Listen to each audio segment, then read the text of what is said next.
Darren, you really nailed those answers. Good questions too. All right, guys, ready to get unboxed? Yeah, sure. Indeed, I am the boxiest one out of all of us. You're right about that. The GPS, or Global Postal Service, is a company in trouble. Their boxes keep going missing on deliveries. So, using mysterious technology, they create sentient boxes that are able to deliver themselves. And you play the newest box on the block. Guys, I have to say it's weird enough just to be playing as a box, but the fact that they've centered a whole story around these living boxes, it's even weirder. You're apparently smarter than the average box, and will lead the company to victory.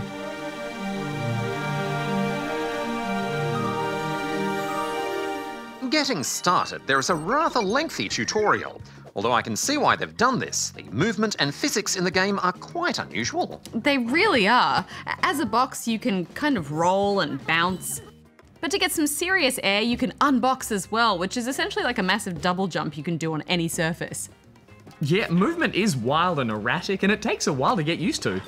But there's something kind of free about it too, flinging yourself all over the place.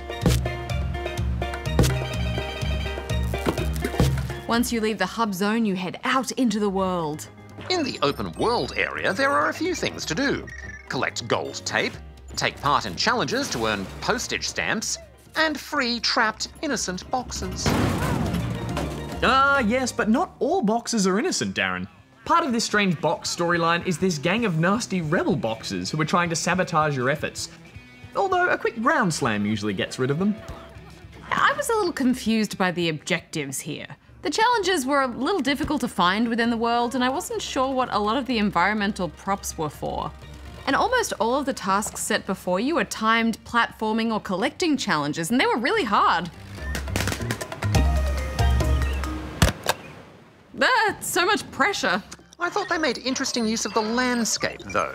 Naturally, boxes can't get wet. However, if you use the unbox function, you can bounce across any surface up to 6 times before you need to refill the ability.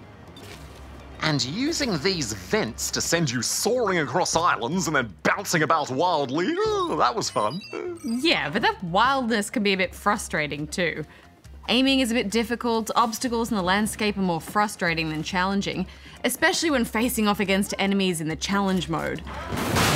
You're bumping into exploding boxes while getting shot at, there's things in the way blocking your vision, you're bouncing all over the place, it's all just too chaotic. Yeah, I have to say I agree with you there, Hex. I also found the challenges quite uninteresting and often just a variation of the same objective. Collect things and kill bad boxes. Just stop exploding! I ended up getting so frustrated that I almost put the game down. But guys, that's when I noticed the multiplayer mode. Affirmative. It's split screen. Fantastic to see split screen making a comeback. Local multiplayer lols on the couch with friends are my favourite. Me too, Darren. And I was surprised to find the multiplayer was quite extensive with loads of different maps and modes to choose from.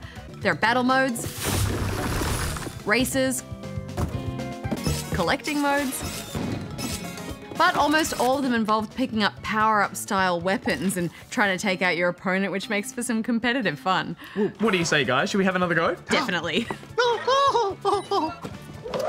Out of the way. Out of the way. Yeah, and... Go, go, go, go. Oh no, I'm in the water. You get a box, you get an unbox. Unbox, right, okay. Is there a boost? I feel very slow. No, you just gotta keep bouncing and shooting each other. Get it. Yes! No! And unbox. Okay, there we go. Oh no! Rocket in the butt. I'm still ahead. I'm still ahead. I'm okay. Oh! Island hop. Come back, Hex. Oh, I'm so gonna win. I'm so gonna win. I can see it. It's right there. Fires rocket. No! Go, go, No! go, go. I was right there and you put the ball and chain on me. That sucks. Perfect Mario Kart just before the finish line. Man, well played, sir. That was epic. There was a lot going on at once there. Yeah, that was some insane platforming as well. I like the racing mode best. It was a nice throwback to Mario Kart. I'm just confused at how those boxes managed to travel so fast without wheels or rocket boots. Video game magic, Darren. I definitely had more fun playing with friends, and I think the movement and design was much better suited to a multiplayer style of play. It is still a bit tricky to keep track of everything with all that frantic bouncing around though. Yeah, there is a nice variety of weapons, and they're all heaps of fun to use. Rockets that send your opponent up into space, or saddle them with a ball and chain to weigh them down. The whole concept is really quite silly, and I wasn't sure about this, but the multiplayer, it kind of works in its own quirky way. What are you two going to score it? Look, I'm impressed with how big the world is, how much they've crammed in it, and I certainly had a lot of laughs in that multiplayer mode, so I'm giving it 3 rubber chickens.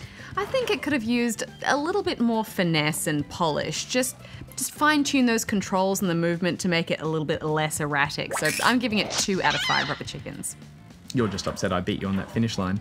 I beat you in the other 2 modes. Yeah, but the race was the real test of who could be the best box. Was it? Was it, Goose? It was this guy.